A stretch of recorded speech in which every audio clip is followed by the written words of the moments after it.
എല്ലാവർക്കും നമസ്കാരം. VBC ന്യൂസിന്റെ വർത്തമാനം പരിപാടിയിലേക്ക് സ്വാഗതം. ഇന്നത്തെ നമ്മുടെ അതിഥി അനുഗ്രഹീത ശാസ്ത്രകാരനും ഇന്ദിരാഗാന്ധി ഇൻസ്റ്റിറ്റ്യൂട്ട് ഓഫ് ആറ്റമിക് റിസർച്ചിന്റെ മുൻ ഡയറക്ടറുമായ, എന്നാൽ ഇപ്പോൾ വാഴക്കുളം വിശ്വജ്യോതി എഞ്ചിനീയറിംഗ് കോളേജിന്റെ പ്രിൻസിപ്പലുമായ ഡോക്ടർ KK രാജൻ അവർകളാണ്. അങ്ങേക്ക് ഈ പരിപാടിയിലേക്ക് സ്വാഗതം. അങ്ങ് ഇന്ത്യയിലെ തന്നെ ഏറ്റവും മികച്ച ഗവേഷണ സ്ഥാപനത്തിലെ ഡയറക്ടറായിരുന്നു. അതിനുശേഷം മികച്ച ഒരു എഞ്ചിനീയറിംഗ് കോളേജിന്റെ പ്രിൻസിപ്പലായിരുന്നു. വ്യത്യസ്തമായിട്ടുള്ള രണ്ട് സ്ഥാപനങ്ങളെ നയിക്കുമ്പോൾ അങ്ങയുടെ ആദ്യ അനുഭവം എന്തായിരുന്നു? ആദ്യ അനുഭവം ഞാൻ 1981 Indira Gandhi centre for atomic റിസർച്ചിൽ scientific ഓഫീസറായിട്ട് ജോലി ചെയ്യുന്നത്. ആദ്യമായിട്ട് എനിക്ക് കിട്ടിയ അസൈൻമെൻറ്റ് ഇന്ത്യയിലെ ആദ്യത്തെ fast feed റിയാക്ടറായ fast feed test റിയാക്ടറിൻ്റെ കമ്മീഷനിങ്ങിന് വേണ്ടിയിട്ടുള്ള സോഡിയം പ്യൂരിഫിക്കേഷൻ എന്ന് പറയുന്നൊരു ജോബായിരുന്നു. അപ്പോൾ അത് 150 ടൺ ലിക്വിഡ് സോഡിയം പ്യൂരിഫൈ ചെയ്യുകയും അത് റിയാക്ടറിലേക്ക് ട്രാൻസ്ഫർ ചെയ്യുകയൊക്കെ ചെയ്ത് ഇന്ത്യയുടെ ആദ്യത്തെ ഫാസ്റ്റ് ഫീഡ് റിയാക്ടറിന് വേണ്ടിയുള്ള പ്രവർത്തനങ്ങളിൽ പങ്കാളികളാകാൻ കഴിഞ്ഞതാണ് എനിക്ക് ആദ്യകാലങ്ങളിൽ ഉണ്ടായിരുന്ന ഏറ്റവും പ്രചോദനം നൽകിയ അനുഭവം. പിന്നീട് ഫാസ്റ്റ് റിയാക്ടർ ടെക്നോളജി ഡെവലപ്മെൻറ്റിൻ്റെ എല്ലാ മേഖലകളിലും, എസ്പെഷ്യലി സോഡിയം ടെക്നോളജി എന്ന് പറയുന്ന മേഖലയിൽ ഒട്ടനവധി കാര്യങ്ങളിൽ പങ്കെടുക്കുവാനും കോൺട്രിബ്യൂട്ട് ചെയ്യാനും കഴിഞ്ഞിട്ടുണ്ട്. അത് ഫാസ്റ്റ് ഫീഡ് ടെക്നോളജി ഇന്ത്യയിൽ ഡെവലപ്പ് ചെയ്യാനായിട്ട് പങ്കാളിയാവാൻ കഴിഞ്ഞതിൽ എനിക്ക് സന്തോഷമാണ്. ഇന്ദിരാഗാന്ധി ആറ്റമിക് റിസർച്ച് സെന്ററിൽ പ്രധാനപ്പെട്ട, അതായത് റിട്ടയർ ചെയ്യുന്നത് ഡയറക്ടറായിട്ടാണ്, പ്രധാനപ്പെട്ട ജോലികൾ എന്തൊക്കെയായിരുന്നു? ഞാൻ ഈ ബാബ ആറ്റമിക് റിസർച്ച് സെന്ററിൽ, ബോംബെയിലെ ബാബ ആറ്റമിക് റിസർച്ച് സെന്ററിൽ 1 വർഷത്തെ ട്രെയിനിങ് പൂർത്തിയാക്കിയതിന് ശേഷം 1981 കൽപ്പാക്കത്തുള്ള, തമിഴ്നാട്ടിലെ കൽപ്പാക്കത്തുള്ള Indira Gandhi centre for atomic research സെൻറ്ററിൽ ഒരു സയൻറ്റിഫിക് ഓഫീസറായിട്ട് ജോലി ചെയ്യുന്നത്. സാർ സൂചിപ്പിച്ചപോലെ 35 വർഷക്കാലം കണ്ടിന്യൂസ് ആയിട്ട് അവിടെ വർക്ക് ചെയ്തു. ആ സമയത്ത് നമ്മളുടെ പ്രധാനമായിട്ടുള്ള കോൺട്രിബ്യൂഷൻ എന്ന് പറഞ്ഞു കഴിഞ്ഞാൽ, ഇന്ത്യയിലെ ആദ്യത്തെ ഫാസ്റ്റ് ഫീഡ് ടെസ്റ്റ് റിയാക്ടർ FBTRൻ്റെ അതിൻ്റെ കൺസ്ട്രക്ഷനും കമ്മീഷനിങ്ങും അതിനുശേഷമുള്ള ഓപ്പറേഷനും വളരെയധികം കാര്യങ്ങൾ ചെയ്യാനും കോൺട്രിബ്യൂട്ട് ചെയ്യാനും കഴിഞ്ഞിട്ടുണ്ട്. അതിനുശേഷം അവിടെ നമ്മുടെ പുതിയ, അല്ലെങ്കിൽ നെക്സ്റ്റ് സ്റ്റേജ് 500 മെഗാവാട്ടിൻ്റെ പ്രോട്ടോടൈപ്പ് ഫാസ്റ്റ് ഫീഡ് റിയാക്ടറിൻ്റെ കമ്പോണൻറ്റ് ഡെവലപ്മെൻറ്റും ടെസ്റ്റിങ്ങും അങ്ങനെ ഉള്ള എല്ലാ കാര്യങ്ങളിലും പങ്കെടുക്കാൻ കഴിഞ്ഞു. അപ്പോൾ ഈ ആദ്യം മുതലേ തന്നെ ഫാസ്റ്റ് ഫീഡ് റിയാക്ടർ ടെക്നോളജി ഈ രാജ്യത്ത് ഡെവലപ്പ് ചെയ്യുന്നതിന് വളരെയധികം നല്ല രീതിയിൽ എൻ്റെ എളിയ സംഭാവന നൽകാൻ കഴിഞ്ഞിട്ടുണ്ട്. അതിൽ ചില കമ്പോണൻസ് ഒക്കെ, ഫോർ എക്സാമ്പിൾ സോഡിയമാണ് ഫാസ്റ്റ് റിയാക്ടറിൻ്റെ കൂളൻ്റായിട്ട് ഉപയോഗിക്കുന്നത്. ഈ സോഡിയം ടെക്നോളജി ഡെവലപ്മെൻറ്റിനും സോഡിയം ഇൻസ്ട്രുമെൻറ്റേഷൻ ഡെവലപ്മെൻറ്റിനും സോഡിയത്തിൻ്റെ ഫ്ലോമീറ്റേഴ്സ് ഡെവലപ്മെൻറ്റിനും ഒക്കെ ഞാൻ നല്ല പങ്ക് വഹിച്ചിട്ടുണ്ട്. അങ്ങനെ ഒരു നല്ല രീതിയിൽ കോൺട്രിബ്യൂട്ട് ചെയ്യാൻ കഴിഞ്ഞു എന്നാണ് എൻ്റെ വിശ്വാസം. രാജ്യത്തിനും പൊതുസമൂഹത്തിനും വളരെയധികം സംഭാവനകൾ ഈ സ്ഥാനത്ത് നിന്നുകൊണ്ട് ചെയ്യാനായിട്ട് പറ്റി. സാറിന് കിട്ടിയിട്ടുള്ള അംഗീകാരങ്ങൾ എന്തൊക്കെയാണ്? അംഗീകാരം, സർവീസിലിരിക്കുമ്പോൾ എല്ലാ പ്രൊമോഷനുകളും വളരെ നേരത്തെ തന്നെ ലഭിക്കാൻ കഴിഞ്ഞു. ഞാൻ സയൻറ്റിഫിക് ഓഫീസർ C എന്ന ഗ്രേഡിലാണ് 1981 അവിടെ ജോയിൻ ചെയ്തത്. അതിനുശേഷം റിട്ടയർ ചെയ്ത സമയത്ത് 2016 റിട്ടയർ ചെയ്യുമ്പോൾ ഡിസ്റ്റിങ്യൂഷ്ഡ് സയൻറ്റിസ്റ്റ് എന്ന് പറയുന്ന ഗ്രേഡിലായിരുന്നു. അത് വളരെ ചുരുക്കം പേർക്ക് ലഭിക്കുന്ന ഒരു അംഗീകാരമാണ്. അപ്പം അങ്ങനെ ഡിസ്റ്റിങ്യൂഷ്ഡ് സയൻറ്റിസ്റ്റുള്ള ഡിപ്പാർട്ട്മെൻറ്റിലെ ഏറ്റവും ഉയർന്ന ഗ്രേഡാണ്. അതിലെത്താൻ കഴിഞ്ഞു. അതുപോലെ തന്നെ ഞാനൊരു സാധാരണ എഞ്ചിനീയറായിട്ട് ജോയിൻ ചെയ്തതിന് ശേഷം സെക്ഷൻ ഹെഡ്, ഡിവിഷൻ ഹെഡ്, അങ്ങനെ പല ഇത് കഴിഞ്ഞ് അവസാനം ഗ്രൂപ്പ് ഡയറക്ടറായി. ആ group director fast reactor technology ഗ്രൂപ്പിൻ്റെ ഡയറക്ടറായി 6 വർഷക്കാലം സേവനമനുഷ്ഠിച്ചു. അതോടൊപ്പം തന്നെ അഡീഷണൽ റെസ്പോൺസിബിലിറ്റി ആയിട്ട് ഇലക്ട്രിക്കൽ എഞ്ചിനീയറിംഗും സിവിൽ എഞ്ചിനീയറിംഗും ഒക്കെ ഉൾപ്പെടെയുള്ള എഞ്ചിനീയറിംഗ് സർവീസസ് ഗ്രൂപ്പിന്റെ ഡയറക്ടറായിട്ടും അഡീഷണൽ ചാർജ് 2-3 വർഷം ഉണ്ടായിരുന്നു. അങ്ങനെ ഒട്ടനവധി കാര്യങ്ങളിൽ അംഗീകാരം ലഭിച്ചു. അതിനുശേഷം 2016 റിട്ടയർ ആയതിനു ശേഷവും എനിക്ക് nuclear power corporation of India ലിമിറ്റഡിൽ ഇൻഡിപെൻഡന്റ് ഡയറക്ടറായിട്ടും അതുപോലെ തന്നെ ബോർഡ് ഓഫ് ഡയറക്ടർ മെമ്പറായിട്ടും ആദ്യം ഒരു 3 വർഷം ടൈമും പിന്നീട് അത് വീണ്ടും ഒരു 3 വർഷം, അങ്ങനെ 6 വർഷം NBCLലെ ഡയറക്ടറായിട്ട് ഇൻഡിപെൻഡന്റ് ഡയറക്ടറായിട്ട് വർക്ക് ചെയ്യാനുള്ള അവസരം ലഭിച്ചു. ഈ അടുത്ത കാലത്ത് ഈ ഫാസ്റ്റ് ബീഡർ റിയാക്ടറാണ് ഫാസ്റ്റ് ബീഡർ റിയാക്ടർ ടെക്നോളജിയാണ് എൻ്റെ പ്രവർത്തന മേഖല. അപ്പൊ അതിൻ്റെ ഈ 500 മെഗാവാട്ട് റിയാക്ടറിന്റെ safety committee, atomic energy regulatory ബോർഡിന്റെ കീഴിലുള്ള സേഫ്റ്റി കമ്മിറ്റിയുടെ ചെയർമാനായിട്ട് 2024 അവർ അപ്പോയിന്റ് ചെയ്തു. ഇനി അടുത്ത ദിവസം ഈ AICTയുടെ ന്യൂക്ലിയർ എഞ്ചിനീയറിംഗ് വിദ്യാഭ്യാസം അത് ഇന്ത്യയിലും പുതിയ കൊണ്ടുവരാനുള്ള ശ്രമം സെൻട്രൽ ഗവൺമെന്റ് നടത്തിക്കൊണ്ടിരിക്കുകയാണ്. അപ്പൊ അതിന്റെ സിലബസും കരിക്കുലും ഒക്കെ ഡിവൈസ് ചെയ്യാനുള്ള കമ്മിറ്റിയുടെ ഒരു മെമ്പറായിട്ട് എന്നെ നിയമിച്ചു. അപ്പൊ ഇതൊക്കെ എനിക്ക് ശാസ്ത്രീയ രംഗത്തും വിദ്യാഭ്യാസ രംഗത്തും നിരവധിയായിട്ടുള്ള സംഭാവന ചെയ്യാനുള്ള ഒരുപാട് അവസരങ്ങൾ ഇനിയും ഉണ്ട്. അതെ, വിശ്വസിക്കുന്നു. അപ്പൊ നമുക്ക് ഇവിടെ സാധാരണ നമ്മുടെ ഗവൺമെന്റ് ഡിപ്പാർട്ട്മെന്റിലെ പ്രൊമോഷനെ കുറിച്ചൊക്കെയാണ് പൊതുവെ ആളുകൾക്ക് അറിയാവുന്നത്. ഇവിടുത്തെ നിയമന രീതിയും പ്രൊമോഷൻ രീതിയെ കുറിച്ചൊന്ന് പറയാമോ?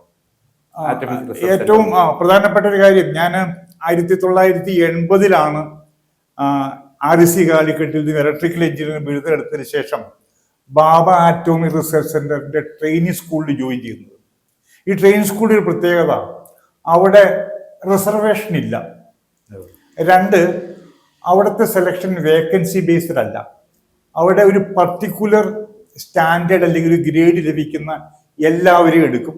ഇനിയിപ്പോൾ അങ്ങനെയുള്ള ആൾക്കാരെ കിട്ടിയില്ലെങ്കിൽ അവർ ഇന്റർവ്യൂ നടത്തിയിട്ട് ആരെ എടുക്കാതെയും വിടും. അപ്പൊ അങ്ങനെ ഈ റിസർവേഷൻ, ഞാൻ കുറ്റം പറയല്ല, റിസർവേഷൻ ഇല്ലാതെയും അത് മെറിറ്റിന് നല്ല പരിഗണന ലഭിക്കുന്ന അല്ലെങ്കിൽ മെറിറ്റിന് മാത്രം പരിഗണന ലഭിക്കുന്ന ഒരു സംവിധാനമാണ് ആറ്റോമിക് എനർജിയിൽ ആദ്യം കാലത്ത് മുതൽ ഈ എഞ്ചിനീയേഴ്സിനെ, അതായത് ഈ ട്രെയിനിങ് സ്കൂളിലേക്ക് സെലക്ഷൻ മാത്രം നടത്തുന്നത്. അതുപോലെ തന്നെ അവിടുത്തെ പ്രൊമോഷൻ, ആദ്യത്തെ 4 പ്രൊമോഷൻ നമ്മൾ ഓൾമോസ്റ്റ് 1 hour ഇന്റർവ്യൂ ഫേസ് ചെയ്യണം. ആ ഇന്റർവ്യൂവിൽ ഈ ആറ്റോമിക് എനർജി രംഗത്തുള്ള എല്ലാ കാര്യങ്ങളും നമ്മളുടെ ഇലക്ട്രിക്കൽ എഞ്ചിനീയറിംഗ് മുതൽ എന്തും ചോദിക്കാവുന്ന രീതിയിലുള്ള IIT എക്സ്റ്റേണൽ ആയിട്ടുള്ള എക്സ്പേർട്സ് വരുന്നു. അങ്ങനെയുള്ള എല്ലാ ഇലക്ട്രിക്കൽ എഞ്ചിനീയറിംഗ് ആണെങ്കിൽ അതും അങ്ങനെ എല്ലാ കാര്യവും ചോദിക്കുന്ന തരത്തിലുള്ള ഇന്റർവ്യൂ ഉണ്ട്. ആ ഇന്റർവ്യൂവിൽ പാസ്സായെങ്കിൽ മാത്രമേ അവർ പ്രൊമോഷൻ നൽകുന്നുള്ളൂ. അത് മെറിറ്റ് അടിസ്ഥാനം ഇന്നും ആറ്റോമിക് എനർജി ഡിപ്പാർട്ട്മെന്റിൽ മെറിറ്റിന് പ്രാധാന്യം ഉണ്ടെന്നുള്ള ഒരു അഭിമാനത്തോടുകൂടി സന്തോഷത്തോടുകൂടി എനിക്ക് പറയാൻ കഴിയും.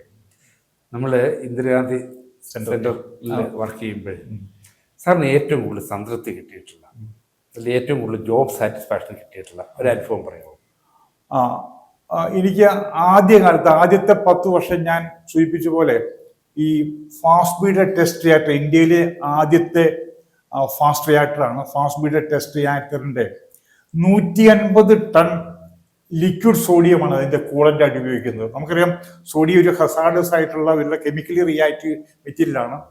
ഈ സോഡിയം ബ്രിക്ക് ഫോമിൽ വന്ന സോഡിയം മെൽറ്റ് ചെയ്ത് പ്യൂരിഫൈ ചെയ്ത് 99.95% പ്യൂരിറ്റിയിൽ എത്തിച്ച് അതിനെ റിയാക്ടറിലേക്ക് ട്രാൻസ്പോർട്ട് ചെയ്ത് അതിൽ ചാർജ് ചെയ്ത് കൊടുക്കുന്നതിൽ നല്ല പങ്ക് വഹിക്കാൻ എനിക്ക് കഴിഞ്ഞിരുന്നു. അതാണ് എനിക്ക് ആദ്യകാലത്തുണ്ടായ ആദ്യത്തെ ഒരു 10 വർഷക്കാലം ലഭിച്ച ഏറ്റവും വലിയ സന്തോഷമുള്ള ഒരു നല്ലൊരു പ്രചോദനമായിരുന്നു. രണ്ടാമത് പിന്നീട് ഈ ഓട്ടോടൈപ്പ് ഫാസ്റ്റ് ബീഡർ റിയാക്ടറിന്റെ ഒത്തിരി 500 മെഗാവാട്ട് റിയാക്ടറിന്റെ ഒത്തിരി കാര്യങ്ങളിൽ പങ്കെടുത്തിട്ടുണ്ട്. പ്രധാനമായിട്ടും ആ റിയാക്ടറിന് വേണ്ടിയിട്ടുള്ള സോഡിയം ഫ്ലോമീറ്റേഴ്സ് 75 ഫ്ലോമീറ്റേഴ്സ് വേണം. അത് പൈപ്പ് ലൈൻ ഫ്ലോ മെഷർമെന്റിനും അങ്ങനെ പല സ്ഥലത്തും ഫ്ലോ മെഷർ ചെയ്യാൻ വേണ്ടിയിട്ട്.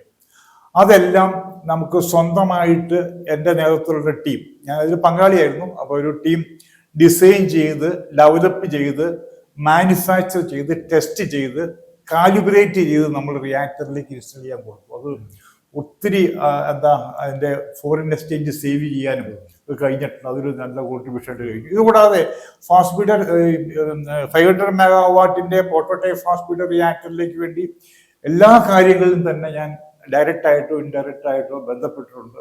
അതെല്ലാം സന്തോഷം നൽകുന്ന ഒരു കാര്യം തന്നെയാണ്. ആറ്റമിക് എനർജി റിസർച്ച് സെന്ററിന്റെ മുൻ ഡയറക്ടർ എന്ന നിലയ്ക്ക് ഞാൻ ചോദിക്കാൻ ഉദ്ദേശിക്കുന്ന ഒരു കാര്യം, ഇന്ന് വൈദ്യുതി പ്രതിസന്ധി എല്ലാ മേഖലയിലും ഉണ്ടായിക്കൊണ്ടിരിക്കുന്ന ഒരു കാര്യമാണ്. വളർന്നു വരുന്ന വ്യവസായങ്ങൾക്ക് ആവശ്യമായിട്ടുള്ള വൈദ്യുതി കണ്ടെത്തേണ്ടതായിട്ടുണ്ട്. ഞാനൊക്കെ കോളേജിൽ PDCക്ക് പഠിക്കുന്ന കാലത്ത് കേരളത്തിൽ ഏറ്റവും ചർച്ച ചെയ്യപ്പെട്ട ഒരു വിഷയമായിരുന്നു കോതമംഗലം ആണവ നിലയം. നമ്മുടെ രാജ്യത്തെ വൈദ്യുതി പ്രതിസന്ധി പരിഹരിക്കുന്നതിൽ ആണവ നിലയങ്ങളുടെ സാധ്യത എത്രമാത്രമാണ്? ആണവ നിലയങ്ങളുടെ സാധ്യത നമ്മൾ പരിശോധിക്കേണ്ടത് നമ്മളുടെ ഇന്നത്തെ ഗ്ലോബൽ വാർമിങ്ങിൻ്റെയും തെർമൽ പവർ സ്റ്റേഷൻ്റെ അതിൻ്റെ നിലനിൽപ്പിനെയൊക്കെ അടിസ്ഥാനപ്പെടുത്തിയാണ്. എന്ന് പറഞ്ഞാൽ നമ്മൾ ഇന്ന് ഇന്ത്യ ആശ്രയിക്കുന്ന 75% എനർജി ഉൽപ്പാദിപ്പിക്കുന്ന നമ്മുടെ call fired thermal power stations അത് എത്ര കാലം ഓപ്പറേറ്റ് ചെയ്യാൻ കഴിയുമെന്നുള്ളതിനെപ്പറ്റി ബലമായ സംശയമുണ്ട്. അത് റിലീസ് ചെയ്യുന്ന കാർബൺ ഡൈ ഓക്സൈഡ് അതിൻ്റെ അളവ് വളരെ വലുതാണ്. നമ്മുടെ പല പ്ലാന്റിൻ്റെയും എഫിഷ്യൻസി വളരെ കുറവാണ്. അതുകൊണ്ട് നമ്മൾ അടുത്ത ഒരു 2050 ആവുമ്പോഴത്തേനും നമുക്ക് തെർമൽ പവർ സ്റ്റേഷൻസ് ഓപ്പറേറ്റ് ചെയ്യാൻ കഴിയാത്തൊരു സിറ്റുവേഷൻ ഉണ്ട്. അപ്പോൾ നമ്മുടെ തെർമൽ പവർ സ്റ്റേഷൻ മാറി എനർജിക്ക് പുതിയൊരു സ്രോതസ് നമ്മൾ കണ്ടെത്തേണ്ടിയിരിക്കുന്നു. സോളാർ തീർച്ചയായിട്ടും ഒരു ആൾട്ടർനേറ്റീവ് തന്നെയാണ്. പക്ഷെ സോളാറിൻ്റെ പ്രത്യേകത നമുക്കറിയാം, അത് രാത്രി കാലങ്ങളിൽ യാതൊരു കോൺട്രിബ്യൂഷൻ നൽകാൻ കഴിയില്ല. അതുകൊണ്ട് നമ്മളൊരു ആൾട്ടർനേറ്റീവ് എനർജി സോഴ്സ് കണ്ടിന്യൂസ് ആയിട്ട് രാത്രി പകൽ വ്യത്യാസം കൂടാതെ ഊർജം ഉൽപ്പാദിക്കുന്ന ഒരു എനർജി സ്രോതസ് കണ്ടെത്തേണ്ടിയിരിക്കുന്നു. അവിടെ ന്യൂക്ലിയർ എനർജിക്ക് വലിയ പ്രാധാന്യമുണ്ട്, അതിനുള്ള പൊട്ടൻഷ്യലുണ്ട്. അത് ലോകരാഷ്ട്രങ്ങളെല്ലാം അംഗീകരിച്ചൊരു കാര്യമാണ്. അതുകൊണ്ട് ഇന്ന് ലോകത്തെല്ലായിടത്തും എനിക്ക് തോന്നുന്നത് ഈ ന്യൂക്ലിയർ പവർ ഒരു തിരിച്ചുവരവിൻ്റെ പാതയിലാണ് എന്നാണ് ഞാൻ മനസ്സിലാക്കുന്നത്. അന്നൊക്കെ ഈ കോതമംഗലത്ത് ആണവ നിലയം തുടങ്ങുന്നതിനെ കുറിച്ചുള്ള ചർച്ച നടന്നപ്പോഴേ ഏറ്റവും കൂടുതലായിട്ട് പറയപ്പെട്ട് കേട്ടത്, എനിക്കതിനെക്കുറിച്ച് അറിയില്ല, 40 കിലോമീറ്റർ ചുറ്റളവിൽ മനുഷ്യവാസം സാധ്യമല്ലാതാകും എന്നായിരുന്നു. എന്താണ് അതിൻ്റെ ഒരു അല്ല അത് അതിൻ്റെ കാര്യം പറഞ്ഞു കഴിഞ്ഞാൽ ഓരോ റിയാക്ടറിൽ നിന്ന് റേഡിയേഷൻ ലീക്കായി പുറത്തു വരാനുള്ള സാധ്യത, ആ സാധ്യതയെ അടിസ്ഥാനപ്പെടുത്തി നമ്മളൊരു വളരെ എമർജൻസി കണ്ടീഷനിൽ നമ്മൾ എക്സ്ക്ലൂഷൻ സോൺ ഡിഫൈൻ ചെയ്തിട്ടുണ്ട്. അത് 16 കിലോമീറ്റർ റേഡിയസ് ആണ് ഒരു കാലത്ത് ഡിഫൈൻ ചെയ്തിരിക്കുന്നത്. പക്ഷേ ഇന്ന് മറ്റ് പല സുരക്ഷാ സംവിധാനങ്ങളും ഒരുക്കി ഈ റേഡിയേഷൻ ലീക്ക് ചെയ്യാതിരിക്കാൻ മൾട്ടിപ്പിൾ ബാരിയേഴ്സ് ഒരുക്കി ഈ റേഡിയേഷൻ ലീക്കിന്റെ സാധ്യത വളരെ അധികം കുറച്ചിരിക്കുന്ന സാഹചര്യത്തിൽ ഈ എക്സ്ക്ലൂഷൻ സോണിന്റെ ആ ലിമിറ്റ് വീണ്ടും കുറഞ്ഞു വന്നിട്ടുണ്ട്. ഞാനിപ്പോൾ കൃത്യമായ നമ്പറുകളൊന്നും പറയാൻ ഉദ്ദേശിക്കുന്നില്ല. ഇതെല്ലാം സുരക്ഷാ സംവിധാനങ്ങൾ വേണ്ട രീതിയിൽ അത് ഏറ്റവും മികച്ച രീതിയിൽ നടപ്പിലാക്കിയാൽ ഈ റേഡിയേഷൻ ലീക്കിന്റെ അല്ലെങ്കിൽ റേഡിയോ ആക്ടിവിറ്റി ലീക്കിന്റെ സാധ്യത നമുക്ക് വളരെയധികം കുറയ്ക്കാൻ കഴിയും. അതങ്ങനെ അത് സുരക്ഷിതമായിട്ട് ഓപ്പറേറ്റ് ചെയ്യാനും ഈ എക്സ്ക്ലൂഷൻ സോണിന്റെ സൈസ് കുറയ്ക്കാനും കഴിയും എന്നാണ് മനസ്സിലാക്കേണ്ടത്. ഇനി നമുക്ക് കോളേജിലേക്ക് തന്നെ വരാം. സാറ് ആറ്റമിക് റിസർച്ച് രംഗത്ത് വളരെ ശ്രദ്ധേയമായിട്ടുള്ള കോൺട്രിബ്യൂഷൻ നടത്തിയിട്ടുണ്ട്. അങ്ങനെയുള്ള രാജൻ സാറ് വിശ്വജ്യോതി എഞ്ചിനീയറിംഗ് കോളേജിന്റെ പ്രിൻസിപ്പലാകുമ്പോൾ ആ കോളേജിൽ ഗവേഷണ ആഭിമുഖ്യം വർദ്ധിപ്പിക്കാനായിട്ട് ഏതെല്ലാം രീതിയിൽ സാധിച്ചു? ഞാൻ ആദ്യം മുതലേ തന്നെ ആദ്യം കോളേജിൽ വന്ന ഇടയിൽ ഇൻഡസ്ട്രി ഇൻസ്റ്റിറ്റ്യൂട്ട് ഇന്റർനാഷണൽ സെല്ലിന്റെ ഹെഡായിരുന്നു, അതിൻ്റെ ഡീൻ ആയിട്ടാണ് ഞാൻ ആദ്യം പ്രവർത്തിച്ചത്. അപ്പം ആ സമയത്തും അതിനുശേഷവും ഈ ടെക്നിക്കൽ സ്റ്റാഫിനെയും അധ്യാപകരെയും ഒരു പരിധിവരെ കുട്ടികളെയും റിസർച്ച് പ്രോജക്ട്സ് എങ്ങനെ കൈകാര്യം ചെയ്യാം, ഇൻഡസ്ട്രി മാത്രമായിട്ടല്ല റിസർച്ച് ഇൻസ്റ്റിറ്റ്യൂട്ടുമായിട്ട് എങ്ങനെ ബന്ധപ്പെടാം എന്നുള്ള രീതിയിലുള്ളൊരു സമീപനമാണ് എടുത്തിരുന്നത്. അതിൻ്റെ ഭാഗമായിട്ട് നമ്മൾ ഈ board of research in nuclear സയൻസിന്റെ BRNSന്റെ ഒരു ഫണ്ടഡ് പ്രോജക്റ്റ് 35 ലക്ഷം രൂപ വിലമതിപ്പുള്ള ഒരു ഫണ്ടഡ് പ്രോജക്റ്റ്, ഒരു പ്രത്യേക ഡെവലപ്മെന്റ് ആണ്, ഒരു ലെവൽ സെൻസറിന്റെ ഡെവലപ്മെന്റ് ആയിരുന്നു. അത് institute of plasma research fusion research നടത്തുന്ന ആറ്റോമിക് എനർജിയുടെ ഒരു സ്ഥാപനമായ IPR അഹമ്മദാബാദിന്റെ ഒരു പ്രോജക്റ്റ് എടുക്കുകയും ഇവിടുത്തെ ടീച്ചേഴ്സിന്റെയും ടെക്നിക്കൽ സ്റ്റാഫിന്റെയും ഒക്കെ സഹകരണത്തോടു കൂടി വളരെ നല്ല രീതിയിൽ ആ പ്രോജക്റ്റ് ചെയ്തു തീർക്കാനും അവരുടെ അപ്രീസിയേഷനും അംഗീകാരം ലഭിക്കാനും ചെയ്യാൻ കഴിഞ്ഞു. അതിനുശേഷം ഞങ്ങൾ ഈ റിസർച്ച് രംഗത്ത് വളരെ അധികം കാര്യങ്ങൾ ചെയ്യുകയും ചെറിയ തോതിലാണെങ്കിലും വലിയ തോതിലും റിസർച്ച് പ്രോജക്റ്റുകൾ എടുക്കാനുള്ള ശ്രമം നടത്തിക്കൊണ്ടിരിക്കുകയാണ്, എടുക്കാൻ കഴിഞ്ഞിട്ടുണ്ട്. ഒരു ഉദാഹരണം പറഞ്ഞു കഴിഞ്ഞാൽ ഞങ്ങളുടെ ഫാക്കൽറ്റി മെമ്പേഴ്സിൽ 125ഓളം ഫാക്കൽറ്റി മെമ്പേഴ്സിൽ 25ഓളം പേർക്ക് ഇന്ന് PhD നേടിക്കഴിഞ്ഞു. അതുപോലെ തന്നെ ഒരു 30-40 ഫാക്കൽറ്റി മെമ്പേഴ്സ് ഇപ്പോൾ റിസർച്ച് PhDക്ക് വേണ്ടി ചെയ്തുകൊണ്ടിരിക്കുകയാണ്. അപ്പൊ അവരുടെ വിഭിന്ന മേഖലകളിൽ അവരുടെ പ്രാവീണ്യം തെളിയിക്കുകയും പബ്ലിക്കേഷൻസ് ആയിട്ടും പ്രൊഡക്റ്റ് ഡെവലപ്മെന്റ് ആയിട്ടും അങ്ങനെ എല്ലാം നടന്നുകൊണ്ടിരിക്കുന്നു. അങ്ങനെ ഒരു വിശ്വജ്യോതി ഒരു റിസർച്ച് മാറിക്കൊണ്ടിരിക്കുകയാണ്. അത് വളരെയധികം മാറ്റം ഈ അടുത്ത കഴിഞ്ഞ 10 വർഷക്കാലം ഉണ്ടായിരുന്നു. ഈ സ്ഥാപനങ്ങളുടെ പല റിസർച്ച് പ്രോജക്റ്റുകളിലും കുട്ടികളുടെ ഇൻവോൾവ്മെന്റ് എങ്ങനെയുണ്ട്? കുട്ടികളെ നമ്മൾ അതിനകത്ത് പങ്കെടുപ്പിക്കാറുണ്ട്. ആദ്യം കുട്ടികൾക്ക് ഈ അവരെ റിക്രൂട്ട് ചെയ്യുന്ന സമയത്ത് തന്നെ, അവര് അഡ്മിഷൻ സമയത്ത് തന്നെ നമ്മൾ ഈ റിസർച്ച് എന്താണ്, റിസർച്ചിനെ പറ്റി അതിന്റെ കാര്യങ്ങളെ പറ്റിയൊക്കെ നമ്മൾ ക്ലാസ്സുകൾ എടുക്കാറുണ്ട്. ഇത് കൂടാതെ ഈ പ്രോജക്റ്റിനെ പറ്റി ഇപ്പോൾ പൂർത്തിയാക്കിയ പ്രോജക്റ്റിനെ പറ്റി ഡെമോൺസ്ട്രേഷൻ, അത് അവരുടെ പ്രോജക്റ്റ്, അവരുടെ ഓരോ ഫൈനൽ ഇയർ പ്രോജക്റ്റ് വേണം, മിനി പ്രോജക്റ്റ് വേണം, ഇതൊക്കെ അവർ വളരെ നല്ല സോഷ്യൽ കോൺട്രിബ്യൂഷൻ ഞങ്ങൾ പ്രത്യേകം പറയാറുണ്ട്. നിങ്ങൾ ഈ ഫൈനൽ ഇയർ പ്രോജക്റ്റ് എടുക്കുമ്പോൾ സൊസൈറ്റിയുടെ എന്തെങ്കിലും ഒരു പ്രശ്നം പരിഹരിക്കാനുള്ള അതിന് മുൻതൂക്കം നൽകിക്കൊണ്ടായിരിക്കണം പ്രോജക്റ്റ് എടുക്കേണ്ടതെന്ന് പറയാറുണ്ട്. അപ്പൊ അതുകൊണ്ട് ഇന്ന് ഈ കുട്ടികളുടെ എടുക്കുന്ന പ്രോജക്റ്റുകൾ അവരത് വിജയകരമായി ചെയ്ത് പൂർത്തിയാക്കുകയും ഇന്റർനാഷണൽ ജേർണലുകളിൽ അവരുടെ ഈ പ്രോജക്റ്റ് ഉൾക്കൊണ്ടിട്ടുള്ള പേപ്പർ പ്രസിദ്ധീകരിക്കുകയും ചെയ്യും. അത് വളരെ വളരെ അപ്രീഷിയേറ്റ് ചെയ്ത ഒരു കാര്യമാണ്. കാരണം ഒരു കുട്ടി ഒരു BTech കഴിഞ്ഞ് പോകുമ്പോൾ BTech ഡിഗ്രിയോടൊപ്പം തന്നെ ഇന്റർനാഷണൽ ജേർണലുകളിൽ പേപ്പർ പബ്ലിഷ് ചെയ്ത് അവരുടെ പ്രാഗൽഭ്യം തെളിയിക്കുക എന്നുള്ളതാണ്. അത് ഒരു കുട്ടി മാത്രമല്ല, മിക്കവാറും ഒരു 90% ടീമുകൾ അങ്ങനെ, പ്രൊജക്ട് ടീമുകൾ അങ്ങനെ ചെയ്യാറുണ്ട്. ഇതുകൂടാതെ ഞങ്ങൾ കോൺഫറൻസുകൾ സംഘടിപ്പിക്കാറുണ്ട്, സെമിനാറുകൾ സംഘടിപ്പിക്കാറുണ്ട്, അതുപോലെ ഞങ്ങൾ ടെക് ഫെസ്റ്റ് നടത്താറുണ്ട്. ഇവിടെയെല്ലാം ഈ കുട്ടികളുടെ ഈ അഭിരുചി കാണിക്കുകയും അത് ശരിക്കും ഞാൻ നേരിട്ട് കണ്ട് മനസ്സിലാക്കിയ ആ കുട്ടികളുടെ ഉണ്ടാകുന്ന ആ ഷിഫ്റ്റ്, അവരുടെ ആ അഭിരുചി, അത് നമുക്ക് വളരെ വ്യക്തമായിട്ട് വിഷയോധിയുടെ അന്തരീക്ഷത്തിൽ കാണാൻ കഴിയാറുണ്ട്. നമ്മളൊരു നോളജ് എക്കോണമിയിൽ നിന്ന് സ്കിൽ എക്കോണമിയിലേക്ക് മാറിക്കൊണ്ടിരിക്കുകയാണ്. ഇപ്പോൾ വേൾഡ് ഇക്കണോമിക് ഫോറം ആണെങ്കിൽ തന്നെ പ്രധാനമായിട്ടും 2025 ടോപ്പ് 10 സ്കിൽസ് അവര് ഐഡന്റിഫൈ ചെയ്തിട്ടുണ്ട്. അതില് ഒന്നാമത് analytical thinking and innovation, active learning and learning strategy, complex problem solving, critical thinking, creativity, then problem stress resilience, leadership and social influence. ഇങ്ങനെ അത് ഈ പറയുന്ന സ്കിൽസ് സമയം അനുസരിച്ച് മാറിക്കൊണ്ടുവരും. നമ്മുടെ സ്കിൽ ഡെവലപ്മെന്റിന് എന്തെല്ലാം കാര്യങ്ങളാണ് കോളേജ് ചെയ്യുന്നത്?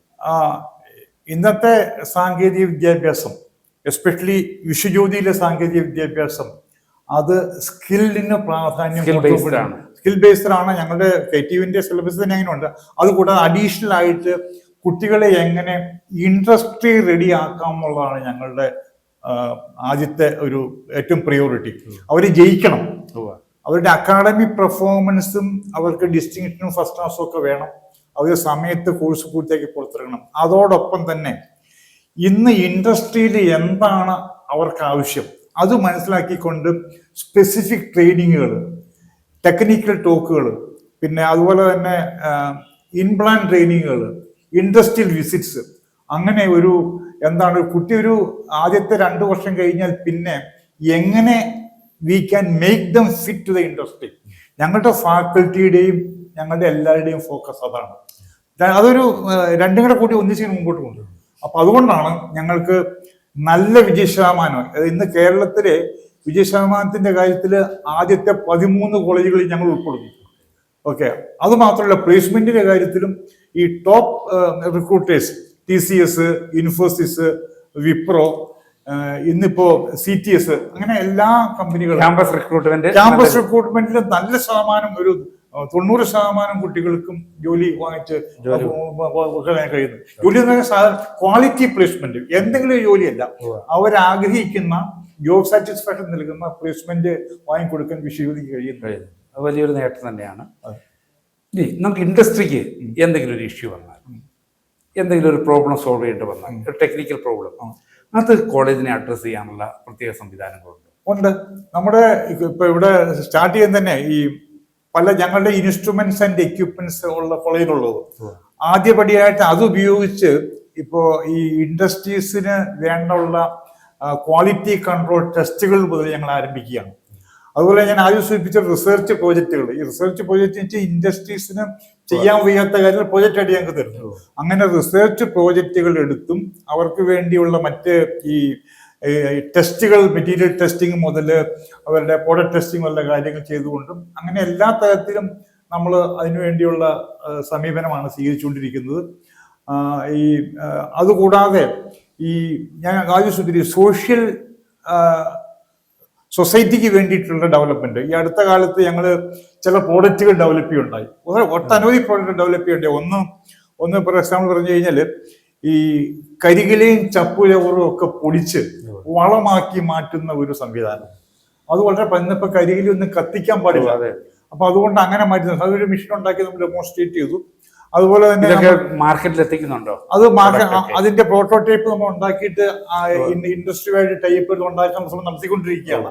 അതുപോലെ തന്നെ ഈ ജലാശയങ്ങളിലെ പ്ലാസ്റ്റിക് കളക്ട് ചെയ്യുന്ന ഒരു ഡിവൈസ് അത് ഞങ്ങൾ ഡെവലപ്പ് ചെയ്തു. അതിന്റെ വളരെ സക്സസ്ഫുൾ ആയിട്ട് അത് ചെയ്തു. അതിനുള്ള ഫണ്ടിങ് ഒക്കെ ഞങ്ങൾക്ക് ലഭിച്ചിട്ടുണ്ട് മറ്റേ യൂണിവേഴ്സിറ്റി അതുപോലെ തന്നെ. അപ്പൊ അങ്ങനെയുള്ള ഓരോ കാര്യങ്ങൾ ചെയ്ത് വളരെ നല്ല രീതിയിലുള്ള കോൺട്രിബ്യൂഷൻ സൊസൈറ്റിക്കും ചെയ്യാറുണ്ട്. ഈ ജലാശയത്തിൽ നിന്ന് പ്ലാസ്റ്റിക് കളക്ട് ചെയ്യുന്നു, അതുപോലെ തന്നെ നമ്മൾ വാട്ടർ പ്യൂരിഫിക്കേഷനുമായി ബന്ധപ്പെട്ട് ഇവരുടെ വാട്ടർ ടെസ്റ്റ് ചെയ്യാനുള്ള സംവിധാനം, അങ്ങനെയുള്ള കാര്യം. യെസ്, വാട്ടറിന്റെ ഇപ്പൊ നമ്മള് ഈ ഞങ്ങൾക്ക് കെമിസ്ട്രി ലാബ് ഉണ്ട്, സിവിൽ എഞ്ചിനീയറിംഗ്, എൻവിറോൺമെന്റൽ ലാബോറട്ടറി ഉണ്ട്. അവിടെ എല്ലാം ഈ വാട്ടറിന്റെ വിവിധ സ്ഥലത്ത് കളക്ട് ചെയ്യുന്ന സാമ്പിളുകൾ പരിശോധിച്ച് ആ സാമ്പിളുകളിലെല്ലാം ഏതെല്ലാം അതിന്റെ ലിമിറ്റിന് മേലുള്ള കണ്ടന്റ് എന്തൊക്കെയാണെന്ന് മനസ്സിലാക്കാനും അതിനുള്ള പ്രതിവിധികൾ എന്താണെന്ന് സജസ്റ്റ് ചെയ്യാനുള്ള എക്സ്പേർട്സും ഒക്കെ നമ്മൾ ചെയ്തു കൊടുക്കാറുണ്ട്, ചെയ്യുന്നുണ്ട്. അങ്ങനെ ആ രീതിയിൽ ടെക്നിക്കലി സയന്റിഫിക് ആയിട്ട് എങ്ങനെ കാര്യങ്ങൾ അപ്രോച്ച് ചെയ്യണം എന്നുള്ളതിനെ പറ്റി വിശദീ ഒരു ഗൈഡൻസ് കൊടുക്കാറുണ്ട്. ഞങ്ങളുടെ faculty they are capable of doing that. ഇന്ന് +2 കഴിഞ്ഞാൽ വളരെയധികം കുട്ടികൾ വിദേശത്തേക്ക് മൈഗ്രേറ്റ് ചെയ്യുന്നു വിദ്യാഭ്യാസ കാര്യങ്ങൾക്കായി. ഇതൊരു നല്ല പ്രവണതയാണെന്ന് നമുക്ക് പറയാൻ പറ്റില്ല. ഇത് തടയുന്നതിന് വേണ്ടി ഉള്ള ഒരു കേരളത്തിലെ ഒരു പ്രമുഖമായിട്ടുള്ള വിദ്യാഭ്യാസ സ്ഥാപനത്തിന്റെ ഹെഡ് എന്നുള്ള രീതിയിൽ ഉള്ള നിർദ്ദേശം എന്തൊക്കെയാണ്? ഇത് തടയാൻ കഴിയും എന്നുള്ള ഒരു വിശ്വാസം എനിക്കുള്ളത്. അതിന് ചെയ്യേണ്ടത് ഒന്ന്, നമ്മൾ ഈ അവർ ആഗ്രഹിക്കുന്ന രീതിയിലുള്ള ആ കോഴ്സുകൾ അവരാഗ്രഹിക്കുന്ന രീതിയിൽ ഇപ്പം എന്ന് വെച്ച് കഴിഞ്ഞാൽ അവർക്ക് ചില പ്രത്യേക ചില സബ്ജക്റ്റ് പഠിക്കാൻ താല്പര്യം ഉണ്ടാവില്ല. അപ്പൊ അവരാഗ്രഹിക്കുന്ന രീതിയിലുള്ള കോഴ്സുകൾ ഇവിടെ ഉണ്ടാവണം. ഈ കോഴ്സ് കഴിഞ്ഞാൽ അവർക്ക് ജോബ് സാറ്റിസ്ഫാക്ഷനും സാമ്പത്തിക ഭദ്രതയും നൽകുന്ന ജോലി കൊടുക്കാൻ കഴിയണം. അപ്പൊ ഇവിടെ വിദ്യാഭ്യാസ രംഗത്ത് മാറ്റങ്ങൾ വരണം. അത് ഈ ജോബ് മാർക്കറ്റിൽ നമ്മുടെ ഇൻഡസ്ട്രിയിലോ അല്ലെങ്കിൽ നമ്മുടെ എസ്റ്റാബ്ലിഷ്മെന്റുകളോ അവിടെയൊക്കെ അതനുസരിച്ചുള്ള ജോബും ക്രിയേറ്റ് ചെയ്യപ്പെടണം. അങ്ങനെ എന്താണ് ഈ വിദ്യാഭ്യാസ രംഗവും അതുപോലെ തന്നെ ഈ ഇൻഡസ്ട്രി അല്ലെങ്കിൽ നമ്മുടെ എസ്റ്റാബ്ലിഷ്മെന്റ് അതും ഒരു കൂട്ടായിട്ട് ഉള്ളൊരു ശ്രമം നടത്തി ജോലി കൊടുക്കാനും ജോലി ചെയ്യാൻ ഇവരെ പ്രാപ്തരാക്കുകയും ചെയ്തു കഴിഞ്ഞാൽ കുട്ടികൾ അതുപോലെ ആകർഷകമായ ശമ്പളവും വേതനവും ലഭിക്കണം.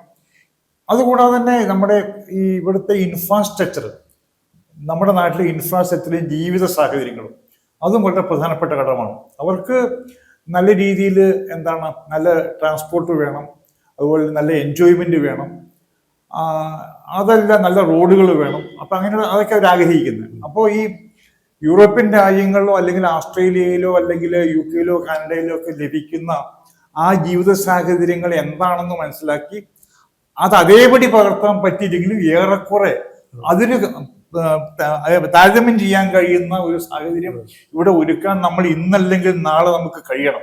അതിനുവേണ്ടി നമ്മൾ ശ്രമിക്കണം. ജോലി ചെയ്തുകൊണ്ട് പഠിക്കുന്ന ഒരു സിസ്റ്റം ഉണ്ടാക്കാനായിട്ട് നിങ്ങൾക്ക് മാനേജ്മെന്റുമായിട്ടൊക്കെ സംസാരിച്ച് ഇപ്പോൾ കോളേജിന്റെ അധീനതയിലുള്ള ഉപയോഗിക്കപ്പെടാത്ത കുറെ ഭൂമി കാണുമല്ലോ, അവിടെ സ്റ്റാർട്ടപ്പുകളൊക്കെ തുടങ്ങി കുട്ടികൾക്ക് അവിടെ ജോലി ചെയ്തുകൊണ്ട് പഠിക്കാനും ആ രീതിയിൽ ഡെവലപ്പ് ചെയ്യാനും, എന്നാൽ കോളേജിന് ഒരു വരുമാനം കിട്ടുന്ന രീതിയിലേക്ക് ഇതിനൊക്കെ ഒന്ന് ക്രമീകരിക്കാൻ പാടില്ലേ? അതുകൊണ്ട് ഞങ്ങള് ഈ 2020 തന്നെ ഒരു വിശ്വജ്യോതി ഇൻക്യുബേഷൻ സെന്റർ സ്ഥാപിക്കുകയും അവിടെ ഒരു 6-7 കമ്പനികൾ അവിടെ വന്ന് അവരുടെ പ്രവർത്തനം ആരംഭിക്കുകയും ഒത്തിരി കുട്ടികൾ, ഞങ്ങളുടെ കുട്ടികൾ പാർട്ട് ടൈം ആയിട്ട് അവിടെ വർക്ക് ചെയ്യുകയും അങ്ങനെ അത് തുടർന്നു എന്ന് പോകുന്നു. പക്ഷെ കോവിഡ് വന്നപ്പോൾ കുറച്ച് പ്രശ്നങ്ങളുണ്ടായി. അതിനുശേഷവും ഇൻക്യുബേഷൻ സെന്റർ പ്രവർത്തിക്കുന്നുണ്ട്. ആ ഇൻക്യുബേഷൻ സെന്ററിൽ ഇൻഡസ്ട്രികൾ, കുട്ടികൾ ഡെവലപ്പ് ചെയ്ത സ്റ്റാർട്ടപ്പുകളുണ്ട്, മറ്റുള്ള അലൂമിനിയുടെ സ്റ്റാർട്ടപ്പുകളുണ്ട്. അപ്പൊ അതെല്ലാം ഒന്നുകൂടെ ഒന്ന് ഇന്റൻസിഫൈ ചെയ്യേണ്ടതായിട്ടുണ്ട്.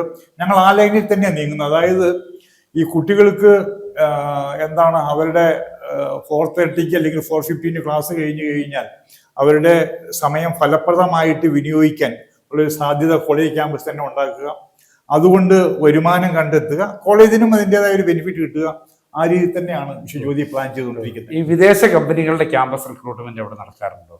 മൾട്ടിനാഷണൽ കമ്പനി ഉണ്ട്, അങ്ങനെ വരാറുണ്ട്. വിദേശ കമ്പനികൾ വരാറുണ്ട്. അതുപോലെ തന്നെ നമ്മുടെ ഇപ്പൊ TCS, ഇൻഫോസിസ് അങ്ങനെയുള്ള വരാറുണ്ട്. ഞാൻ പറഞ്ഞില്ലേ, പ്രമുഖ എല്ലാ കമ്പനികളും തന്നെ ഇപ്പൊ ഒരു ടോട്ടലി പറഞ്ഞു കഴിഞ്ഞ ഈ വർഷം ഇപ്പൊ 26ഓളം കമ്പനികൾ വന്നു കഴിഞ്ഞു. ഇനി ഒരു 16 കമ്പനികൾ ഞങ്ങൾ കൊണ്ടുവരാനിരിക്കുകയാണ്. ഞങ്ങൾ ഈ നമ്മുടെ ഇൻഡസ്ട്രികളുമായിട്ട് കോണ്ടാക്ട് ചെയ്ത് അവർ എത്ര പേരെടുക്കും എന്നുള്ളതല്ല പ്രാധാന്യം, അവരുമായിട്ട് പിന്നെ കോണ്ടാക്ട് ചെയ്ത് ക്യാമ്പസിലേക്ക് കൊണ്ടുവരുന്നു. ക്യാമ്പസിൽ വന്നു കഴിയുമ്പോൾ ഞങ്ങളുടെ ആ വിശ്വജ്യോതിയുടെ ആംബിയൻസും പിള്ളേരുടെ അപ്രോച്ച് കണ്ടു കഴിയുമ്പോൾ അവർ പിള്ളേരെ എടുക്കാറുണ്ട്. അപ്പൊ അങ്ങനെ ഞങ്ങൾ ശ്രമിച്ചുകൊണ്ടിരിക്കുകയാണ്. 100% പ്ലേസ്മെന്റ് ലക്ഷ്യമിട്ടാണ്. അതിനകത്ത് ഒരു കുട്ടിക്ക് 3-4 ഓഫർ ചെയ്ത കുട്ടികൾ ഞങ്ങളുടെ. അപ്പോൾ അവിടെ പഠിച്ചാൽ ജോലി ഉറപ്പ് എന്ന് വിചാരിക്കാം. ഞങ്ങൾ പറയുന്നത് നന്നായി പഠിപ്പിക്കും, ഉയർന്ന രീതിയിൽ ജയിപ്പിക്കും, നല്ല ഒരു ജോലിയും വാങ്ങിച്ചു കൊടുക്കും. അത് വിശ്വജ്യോതിക്ക് ഇന്ന് കഴിയുന്നുണ്ട്, അത് ഇനിയും കഴിയുമെന്നാണ് എൻ്റെ പൂർണ്ണമായ വിശ്വാസം. ഇന്ന് ഏറ്റവും കൂടുതൽ ചർച്ച ചെയ്യപ്പെടുന്നൊരു വിഷയമാണ് സ്വകാര്യ സർവകലാശാല. അതെ, സ്വകാര്യ സർവകലാശാല വരുന്നതിനെ കുറിച്ച് സാറിന്റെ അഭിപ്രായം? സ്വകാര്യവൽക്കരണം ഈ രംഗത്ത് ആവശ്യം തന്നെയാണ്. ഇപ്പൊ ഞങ്ങളുടെ കോളേജ് ആണെങ്കിൽ ഇപ്പോൾ ഈ കഴിഞ്ഞ ദിവസങ്ങളിൽ ഓട്ടോണമസ് ആയി. ഇനി അടുത്ത സ്റ്റെപ്പ് അതൊരു യൂണിവേഴ്സിറ്റി തന്നെ ആകണമെന്നാണ് ഞാൻ ആഗ്രഹിക്കുന്നത്. അപ്പൊ നമ്മുടെ നമ്മുടെ ഡീസെൻട്രലൈസേഷൻ നടക്കണം. നമുക്ക് നമ്മുടെ സമൂഹത്തിന് എന്ത് വേണം എന്നുള്ളത് തീരുമാനിക്കാനും അത് നടപ്പിലാക്കാനുമുള്ള അധികാരം നമുക്ക് വേണം. പഠിപ്പിക്കുന്ന അധ്യാപകനും കോളേജിലെ പ്രിൻസിപ്പലിനും അല്ലെങ്കിൽ മാനേജ്മെന്റിനും ഇവിടെ എന്ത് പഠിപ്പിക്കണം, എങ്ങനെ പഠിപ്പിക്കണം, അതിന് ഡിഗ്രി എങ്ങനെ കൊടുക്കണം, ഇതെല്ലാം തീരുമാനിക്കാനുള്ള ആ ഒരു അവകാശം വന്നു കഴിഞ്ഞാൽ, ആ അധികാരം കിട്ടിക്കഴിഞ്ഞാൽ നമുക്ക് ഈ നമ്മുടെ ഇന്ത്യയിലും പുറത്തും കേരളത്തിലൊക്കെ ജോബ് മാർക്കറ്റിൽ ഇവിടുത്തെ ആ ആംബിയൻസിനനുസരിച്ച് വിദ്യാഭ്യാസ രീതി മാറ്റപ്പെടുത്താൻ കഴിയും. അത് വളരെ ആവശ്യമാണ്. ഇന്ന് പല കോളേജിലും ആവശ്യത്തിന് ഉള്ള സീറ്റിന്റെ പകുതി പോലും കുട്ടികളില്ല. അങ്ങനെ ഒരു യാഥാർത്ഥ്യം പല കോളേജുകൾ എന്ന് പറയുമ്പോൾ ഞങ്ങളുടെ കണക്കുള്ള കോളേജ് പ്രശ്നമാകുമല്ലേ? അതായത് ഇവിടെ ചില എഞ്ചിനീയറിംഗ് കോളേജ് അല്ല ഞാൻ ഉദ്ദേശിച്ചത്. അല്ല, ഓക്കെ, ആർട്സ് ആൻഡ് സയൻസ് കോളേജുകളിലൊന്നും ഉള്ള സീറ്റ്. അതിന്റെ പ്രധാന കാരണങ്ങളിൽ ഒന്ന് നമ്മളുടെ കോളേജുകൾ സ്ഥാപിച്ചത് നമ്മളുടെ ഇവിടുത്തെ കുട്ടികളുടെ സ്ട്രെങ്തിന് അതിനൊരു ഡിമാൻഡ് സപ്ലൈ മിസ്മാച്ച് ഉണ്ടായിട്ടുണ്ട്. അതുകൊണ്ടാണ് ഒരു കാരണം. ഞാൻ പറഞ്ഞില്ലേ, 1975 ഞാൻ പഠിക്കുമ്പോൾ മൊത്തം 800 സീറ്റ് കേരളത്തിൽ എഞ്ചിനീയറിംഗ് കോളേജ്. ഇന്ന് 150 കോളേജ് ഉണ്ട്. വിശ്വജ്യോതി തന്നെ 600 സീറ്റ്. അപ്പൊ ഇത് എന്താണെന്ന് വെച്ച് കഴിഞ്ഞാൽ നമ്മുടെ ഡിമാൻഡിനേക്കാളും കൂടുതൽ അനുസരിച്ച് കോളേജുകൾക്ക് അനുമതി നൽകുകയും അങ്ങനെ കോളേജ് വരുന്നത് കൊണ്ടാണ് ഈ സീറ്റ് ഒഴിവായി കിടക്കുന്നത്. പക്ഷേ ക്വാളിറ്റി എഡ്യൂക്കേഷൻ നൽകുവാണെങ്കിൽ ഇപ്പൊ ഞങ്ങളുടെ കോളേജിലാണെങ്കിൽ നമുക്ക് ഓൾമോസ്റ്റ് ഒരു 90% ഫില്ല് ചെയ്യാൻ കഴിയുന്നുണ്ട്. അതുപോലെ തന്നെ computer science, artificial intelligence and data സയൻസിലൊക്കെ ഞങ്ങൾക്ക് എല്ലാവർക്കും അഡ്മിഷൻ കൊടുക്കാൻ കഴിയുന്നില്ല. ഈ കോർ ബ്രാഞ്ചസിൽ സിവിൽ, ഇലക്ട്രിക്കൽ, മെക്കാനിക്കലിലൊക്കെ അതൊരു 60 to 70% ഫില്ലാവുന്ന വസ്തുതയാണ്. അതിപ്പോ എല്ലാ അഖിലേന്ത്യാ തലത്തിൽ ഒരു ട്രെൻഡിന്റെ ഭാഗമാണ്. അത് ഞങ്ങളതിന് ക്യാൻവാസ് ചെയ്യുകയും അതിന് കുട്ടികളെ ബോധവൽക്കരിക്കാൻ, കുട്ടികളെയും മാതാപിതാക്കളെയും ബോധവൽക്കരിക്കാനുള്ള ശ്രമം നടത്തിക്കൊണ്ടിരിക്കുകയാണ്. അത് വിജയിക്കുന്ന ഞങ്ങളുടെ വിശ്വാസമാണ്. നമ്മൾ ഇന്ന് യുവജനങ്ങളെ ഏറ്റവും കൂടുതൽ ബാധിച്ചിരിക്കുന്ന ഒരു വിഷയമാണ്. ഒരു ചെറിയൊരു പങ്കാണെങ്കിലും മയക്കുമരുന്നിന് ഒക്കെ അടിമപ്പെട്ടു പോകുന്നുള്ളത് നമുക്ക് വലിയ സാമൂഹ്യ വിപത്തായിട്ട് തന്നെ നിൽക്കുകയാണ്. ഇത്തരം പ്രശ്നങ്ങളിൽ നിങ്ങളുടെ കുട്ടികൾ പോകാതിരിക്കാനുള്ള എന്ത് മുന്നൊരുക്കമാണ്? ഞങ്ങള് അത് ആദ്യം തന്നെ ഈ ഒരു ബോധവൽക്കരണ പരിപാടികൾ അത് പല സ്റ്റേജസിലും റിക്രൂട്ട്മെന്റ് അഡ്മിഷൻ കഴിഞ്ഞ ഉടനെ നടത്തും. ഇടയ്ക്കിടയ്ക്ക് ഈ ബോധവൽക്കരണ പരിപാടികൾ നടത്തും. ഈ ബോധവൽക്കരണത്തോടൊപ്പം തന്നെ ഞങ്ങളുടെ കോൺസ്റ്റന്റ് മോണിറ്ററിംഗ് ഉണ്ട്. നമ്മൾ സ്വീപ്പേഴ്സ് മുതൽ അധ്യാപകരും ടെക്നിക്കൽ സ്റ്റാഫും ഇതെല്ലാം ഏതെങ്കിലും കോളേജിന്റെ ഏതെങ്കിലും ഭാഗത്ത് ഇതിന്റെ എന്തെങ്കിലും ഒരു സിംറ്റംസ് അല്ലെങ്കിൽ ഉണ്ടോ എന്നുള്ള കാര്യം വളരെ വിജിലന്റ് ആയിട്ട് പരിശോധിക്കും. ഇപ്പൊ ഇതൊക്കെ ഇതിന്റെ പാക്കറ്റുകളോ ഇതൊക്കെ കണ്ടു കഴിഞ്ഞാൽ നമുക്ക് ഉടനെ തന്നെ ഇത് മനസ്സിലാവും. അതുകൊണ്ട് അങ്ങനെ ഉണ്ടായി. ഞങ്ങളുടെ കോളേജിൽ അങ്ങനെ അതിന്റെ പ്രശ്നം ഉണ്ടായിട്ടില്ല. പക്ഷെ എന്നാലും ഞങ്ങളുടെ ഈ കോൺസ്റ്റന്റ് വാച്ചും കോൺസ്റ്റന്റ് മോണിറ്ററിങ്ങും ബോധവൽക്കരണവും പിന്നെ ഈ കൗൺസിലിംഗ് കണക്കുള്ള കാര്യങ്ങളൊക്കെ വളരെ എഫക്റ്റീവായിട്ട് മെന്ററിംഗ് ഉണ്ട്. അതൊക്കെ ഉള്ളത് കൊണ്ട് വിശ്വജ്യോതി അങ്ങനെ ഒരു പ്രോബ്ലം ഫേസ് ചെയ്തിട്ടില്ല. അത് എന്താണ്, ഓഫ്കോഴ്സ് ആ പ്രശ്നമുണ്ട്. ഞങ്ങൾക്ക് അത് കൈകാര്യം ചെയ്യാൻ കഴിഞ്ഞിട്ടുണ്ട്. അത് കഴിയുമെന്നാണ് വിശ്വസിക്കുന്നത്. നമ്മൾ ഈ കുട്ടികളെ നേർവഴിക്ക് നയിക്കുന്നതിൽ അവർക്ക് അവരുടെ മാതാപിതാക്കളുമായിട്ടുള്ള ബന്ധം, അധ്യാപകരുമായിട്ടുള്ള ബന്ധം പ്രധാനപ്പെട്ട ഘടകമാണ്. അപ്പം നമ്മൾ ഈ അധ്യാപകരും മാനേജ്മെൻറ്റും അതുപോലെ തന്നെ ഇവരൊക്കെ ആയിട്ട് ഏറ്റവും നല്ല രീതിയിൽ കോർഡിനേറ്റ് ചെയ്യേണ്ട വലിയൊരു ഉത്തരവാദിത്വമാണ് പ്രിൻസിപ്പലിനുള്ളത്. അതെങ്ങനെ ചെയ്യാൻ പറ്റുന്നുണ്ട്? അത് എനിക്ക് തോന്നുന്നത്, ഇപ്പൊ എന്നെ ജഡ്ജ് ചെയ്യേണ്ടത് ഞാനല്ല, പക്ഷെ എന്നാലും നല്ല രീതിയിൽ എല്ലാവരോടും അവരുടെ പ്രശ്നങ്ങൾ മനസ്സിലാക്കി, ഇപ്പൊ കുട്ടികളാണെങ്കിലും കുട്ടികൾക്കും ചില ന്യായമായ പ്രശ്നങ്ങളുണ്ടാവും. അപ്പൊ അത് അവരുടെ പ്രശ്നങ്ങൾ നമ്മൾ ചെവി കൊടുക്കുന്നുണ്ട്. ആദ്യം അവർ പറയുന്ന ഒരു ലിസണർ ആയിരിക്കണം. ഈ കുട്ടികളോട് മാത്രമല്ല, കുട്ടികളോടും അധ്യാപകരോടും പേരൻസിനോടും മാനേജ്മെന്റിനോടും നമ്മളൊരു നല്ല ലിസണർ ആയിരിക്കണം. നമ്മൾ കേട്ടിട്ട് ഉടനെ തന്നെ നോ അല്ലെങ്കിൽ യെസ് പറയാതെ അതിന് ഒരു എന്താണ് ഒരു വളരെ ടാക്റ്റിക്കലായിട്ടുള്ള ഒരു റിപ്ലൈ കൊടുത്ത് ആ പ്രശ്നങ്ങൾ ശരിക്കും ആഴത്തിൽ പഠിക്കണം. ഈ കാര്യങ്ങൾ ഉടനെ തീരുമാനം എടുക്കല്ല വേണ്ടത്. കാര്യങ്ങൾ എന്താണെന്ന് മനസ്സിലാക്കി അതിൻ്റെ പ്രോസ് ആൻഡ് കോൺസ് മനസ്സിലാക്കി സയന്റിഫിക് ആയിട്ടും ടെക്നിക്കലുമായിട്ടും അനലൈസ് ചെയ്ത് കാര്യകാരണ സഹിതം പറഞ്ഞു കഴിഞ്ഞാൽ ഈ പറയുന്ന പേരൻസും കുട്ടികളും ഇതെല്ലാം അംഗീകരിക്കും. ആ ഒരു അപ്രോച്ചാണ് ഞാൻ മാത്രമല്ല കോളേജിലെ മൊത്തം ഉള്ള ഒരു സ്വീകരിക്കുന്നത്. മാനേജ്മെന്റ്, ഇപ്പൊ പ്രിൻസിപ്പല്, വൈസ് പ്രിൻസിപ്പല്, HOD ഇവരൊക്കെ സ്വീകരിച്ചുകൊണ്ടിരിക്കുന്ന പൊതുവായുള്ള വിശ്വവിദ്യാലയ കൾച്ചർ എങ്ങനെയാണ്, അതാണ് എൻ്റെ ഒരു മികച്ച ശാസ്ത്ര സ്ഥാപനത്തിൽ നിന്ന് ഒരു കോളേജിലേക്ക് വന്നപ്പോഴേ അത് രണ്ട് രീതിയിൽ അതിനെ ബാധിക്കാം. ഒന്ന്, ആദ്യത്തെ രംഗത്തുള്ള മികച്ച പ്രവർത്തനങ്ങൾ കോളേജിലേക്ക് വ്യാപിക്കാം. അതുപോലെ തന്നെ എന്നാൽ ഒരു രണ്ട് അറ്റ്മോസ്ഫിയർ ആയതുകൊണ്ട് നമുക്ക് അതിൽ ഒരു വ്യത്യസ്ത അത് നമ്മുടെ പ്രവർത്തനങ്ങളെ അനുകൂലമായിട്ടോ പ്രതികൂലമായിട്ടോ ബാധിക്കും. ഇതെങ്ങനെയായിരുന്നു സാറിന് ബാധിച്ചത്? അത് ഞങ്ങള് ഒരു വർഷത്തെ ബാബ ആറ്റോമിക് റിസർച്ചിലുണ്ടായ ട്രെയിനിങ്, പിന്നെ 35 വർഷക്കാലം ആറ്റോമിക് എനർജിയിൽ വളരെ പ്രമുഖരായ വളരെ പേരുകേട്ട സയന്റിസ്റ്റുകളുമായിട്ടൊക്കെ ഇന്ററാക്ട് ചെയ്യാനുള്ള അവസരം. ഇതിൽ നിന്നെല്ലാം ഞങ്ങൾ മനസ്സിലാക്കിയ ഒരു കാര്യം, എന്ത് കാര്യവും ശാസ്ത്രീയമായി അപഗ്രഥിച്ച് വിലയിരുത്തി അനലൈസ് ചെയ്യണം. അത് ആ ഒരു കൾച്ചർ ഞങ്ങളിൽ എങ്ങനെയോ രൂപപ്പെട്ടു. അപ്പൊ അതനുസരിച്ച് വരുമ്പോൾ ഈ വിദ്യാഭ്യാസ രംഗത്താണെങ്കിൽ ഇവിടെ വരുമ്പോൾ ഇവിടെ നടക്കുന്ന ഓരോ പ്രശ്നങ്ങളും ആ പ്രശ്നങ്ങളെല്ലാം നമ്മൾ എല്ലാത്തിനും സൊല്യൂഷൻ കൊണ്ടല്ല, നമ്മൾ മേജർ പ്രോബ്ലംസ് ഐഡന്റിഫൈ ചെയ്യുക, അതിനെ ശാസ്ത്രീയമായി വിലയിരുത്തുക, എവിടെയാണ് തെറ്റ് പറ്റിയിരിക്കുന്നത്, അതിന് എന്ത് കറക്റ്റീവ് ആക്ഷൻ വേണം, അത് എങ്ങനെ അത് ബാധിക്കും, ഇതിനെപ്പറ്റിയൊക്കെ വിശദമായ പഠനം നടത്തി നല്ല രീതിയിൽ നമ്മൾ അത് വളരെ ഫ്രണ്ട്ലി ആയിട്ടും നമ്മുടെ സഹപ്രവർത്തകരോടും HOD-മാരോടും മറ്റു സഹപ്രവർത്തകരോടും കുട്ടികളോടും പറഞ്ഞു കഴിഞ്ഞാൽ അവരത് വളരെ നല്ല രീതിയിൽ അത് ഉൾക്കൊള്ളാനും അങ്ങനെ നമുക്ക് മൂടുന്നു. അപ്പൊ ഞാൻ പറഞ്ഞു വരുന്നത് ഈ എന്താണ്, റിസർച്ച് സ്ഥാപനത്തിലാണെങ്കിലും വിദ്യാഭ്യാസ രാമത്തിലാണെങ്കിലും ഒരു വർക്കിംഗ് കൾച്ചർ അല്ലെങ്കിൽ ആ സയന്റിഫിക് ആയിട്ട് കാര്യങ്ങളെ കാണാനുള്ള ഒരു കാഴ്ചപ്പാടുണ്ടെങ്കിൽ അത് നന്നായി ഗുണം ചെയ്യുമെന്നാണ് എനിക്ക് തോന്നിയിട്ടുള്ളത്. പക്ഷേ എത്രമാത്രം വിലയിരുത്തേണ്ട സമൂഹമാണ്. ലോകത്തിന്റെ പുരോഗതിയിൽ ഏറ്റവും അധികം സംഭാവന ചെയ്തിട്ടുള്ളത് ശാസ്ത്രജ്ഞന്മാർ തന്നെയാണ്, അല്ലേ? ഒരു ശാസ്ത്ര സ്ഥാപനം എന്ന രീതിയിൽ നമുക്ക് വിശ്വജ്യോതി എഞ്ചിനീയറിംഗ് കോളേജിനെയും ഒരു ശാസ്ത്ര സ്ഥാപനമായിട്ട് കണ്ടാൽ കുട്ടികൾക്ക് ഒരു സാമൂഹ്യ അവബോധം ഉണ്ടാകുന്നതിന്, സമൂഹത്തിന് മെച്ചപ്പെട്ട സംഭാവനകൾ ചെയ്യുന്നതിന് എന്ത് ഓറിയന്റേഷനാണ് പ്രിൻസിപ്പൽ എന്ന നിലയിൽ അങ്ങ് നൽകുന്നത്?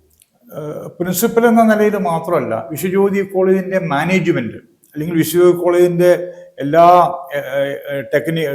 ആ കംപ്ലീറ്റ് സ്ഥാപനത്തിന് വേണ്ടി എല്ലാ സ്റ്റേക്ക് ഹോൾഡേഴ്സും വളരെയധികം കോൺഷ്യസ് ആയിട്ട് ഇടപെടുന്നൊരു കാര്യമാണത്.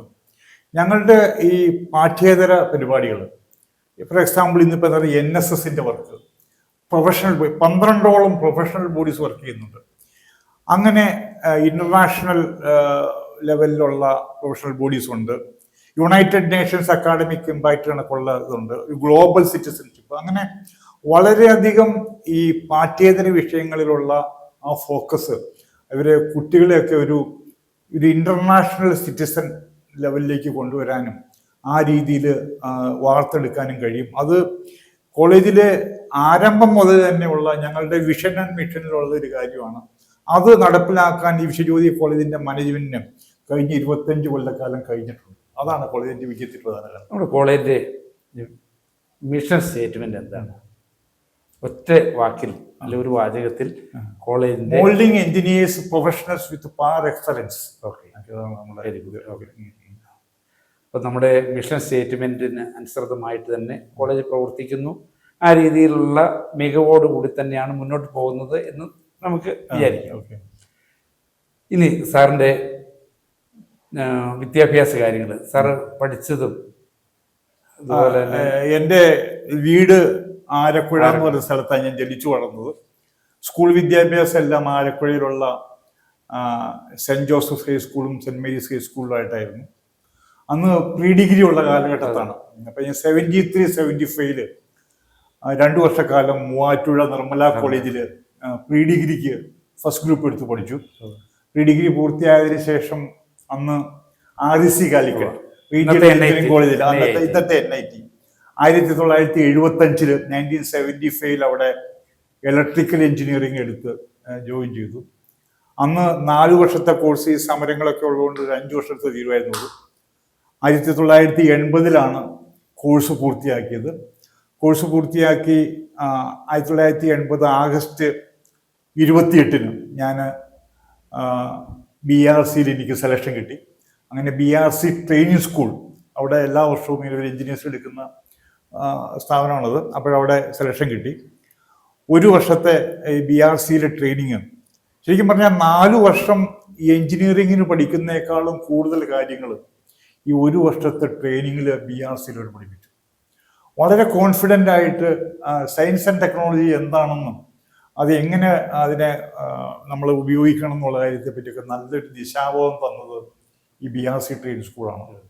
അപ്പോൾ അവിടെ നിന്ന് ഞങ്ങൾ 30 ഇലക്ട്രിക്കൽ എഞ്ചിനീയേഴ്സ് ഉണ്ടായിരുന്നു.